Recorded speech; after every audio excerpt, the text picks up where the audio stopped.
Breaking news. Rasha Jackson faces up to 6 years in jail. And this is from a guy who calls himself Legal Mindset. Let's get into it.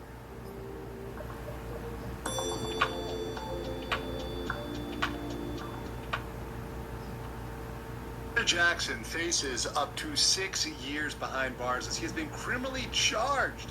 Of course, as Andrew Esquire, the legal mindset we teach from your own judge. We're going to get into it today on this one, which I completely called, and I'm taking a little bit of a victory lap on this one because the criminal charges were right exactly as I predicted. Now let's look into what happened, give you guys a little background. Obviously, you know, we had the incident with Psycho Stu. He delivered, it was believed, recorded 10 or 11 strikes after Rod. No, it was more than 10. It was more like 15, brother. So even after the guy was completely down, at least 10 or 11, if not more, strikes to the guy. Not defended against at all, completely down, had to be pulled off, and that was a major incident. And people investigated it, and I called it then that this would come to a criminal charge. And of course, it should have been criminal charge. We now have what went down. So here's his arrest. Here's the arrest photo over here. Not going to play the video, so it's not copy claimed. But this is a photo of him being brought off on the morning of the 19th. So, like I said, he was arrested. Roger was formally arrested on the morning of the 19th. He was charged with felony battery with serious bodily harm, one of the ones that I went through. And we're going to go into detail on this, as well as what the penalties are, what the elements are. Does he have a defense? But he has already paid bond, so he's already released. He's already out. And one important thing to remember is that Rampage had previously said that he believes Roger should do some jail time and community service. Now, I'm not going to play the video. I'll do that on my live version. But if you like these short, fast facts, make sure you like the video and you comment below. Loving the fast facts version. But even Rampage, his dad, agrees. So most people on this want to see him do some jail time. They don't want to see him just walk or get a slap on the wrist. They want to see him do a little bit of time. And let's look at what this would entail.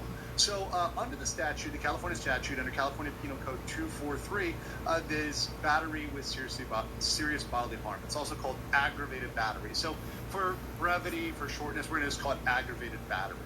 So this can either be a misdemeanor or a felony. Now, in this case, they have charged him with the felony version. So don't think it's the lightest version. They could have gone even lighter with the charges. Now, what does this mean? What does serious bodily injury mean? It means serious impairment of someone's physical condition, regardless of whether a medical treatment is necessary.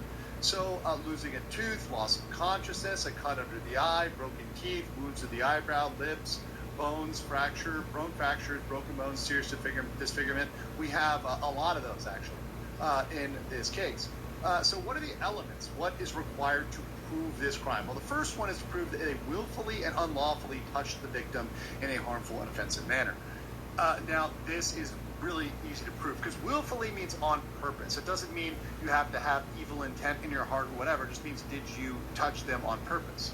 A touch is any physical contact. So it doesn't matter if you're punching someone and they're wearing a mask and it's through clothing. That doesn't matter. It can be through clothing. So whether it's through the shirt or whatever else, you punch somebody, you touch them, you're going to get this as long as it's got serious bodily harm. We've defined that, right? Once again, going back, loss of a tooth, consciousness, cut under the eye, broken tooth, wounds, lips, and that's fractures. We have all of that.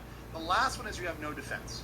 Now that's very, very important. So what are the defenses? Let's talk about that. First is self-defense. So is there any scenario where this could be self-defense? Well, you need to meet all three elements. First, the person has to believe that they are at risk of serious bodily harm. Second, you have to believe the force was necessary to stop the harm. And third, you use no more force than was necessary. So this may have applied. You can make an argument, right? You can make an argument that in a fight, right, if you're in a fight, that using some force to stop that fight is enough. Here's the problem. He was unconscious. He was knocked out. He was flatlined, right?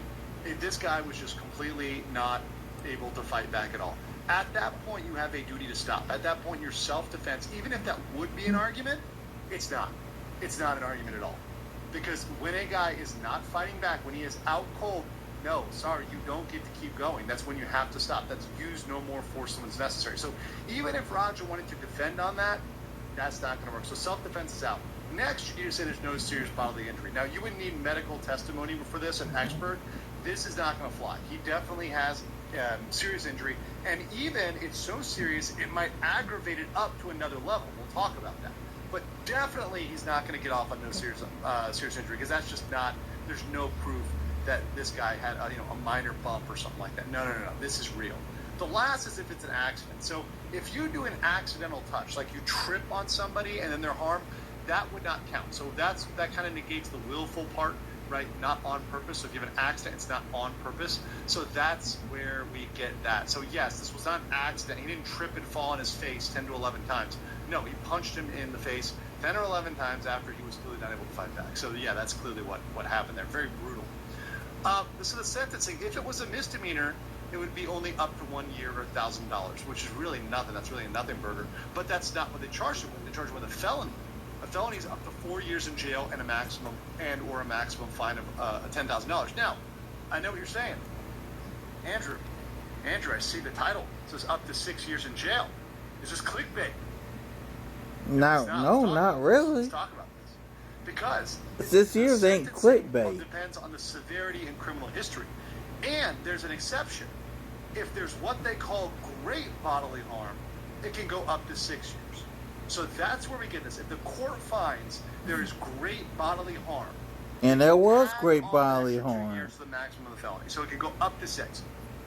I don't know about y'all, but losing at least 6 teeth and almost choking to death on your own blood, I think would constitute for the 6 years.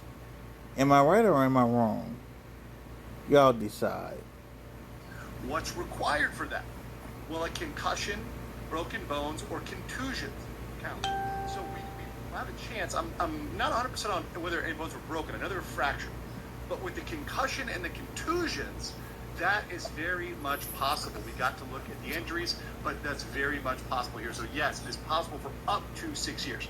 So with this, what do I think is going to happen? What's the reality of what's going to happen? Well, remember, he's a first-time offender.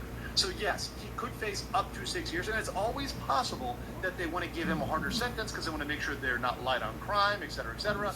It's always possible. They can look at the video and say, hey, look, this was really bad. Shouldn't have done this. We're going to put this up to a greater amount. However, I do think that he's probably not going to get more than a year or two maximum in prison. I do think it's a first-time offense. They're not going to throw them away and put him in the jail cell and throw away the key. I think he's going to get that at least, definitely some community service. You could, of course, see it as low as a couple months. You could even see probation.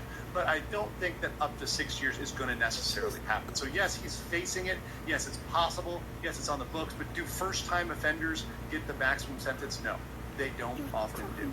Now, I could always be surprised. So I do want to hear what you guys think in the comments below. Do you think it's fair that he was charged with this? Do you think this is enough? Do you think that he should have been charged with a more severe charge, perhaps mayhem or something else? I want to know what you guys think in the comments below. All right, I'll see y'all later. Peace.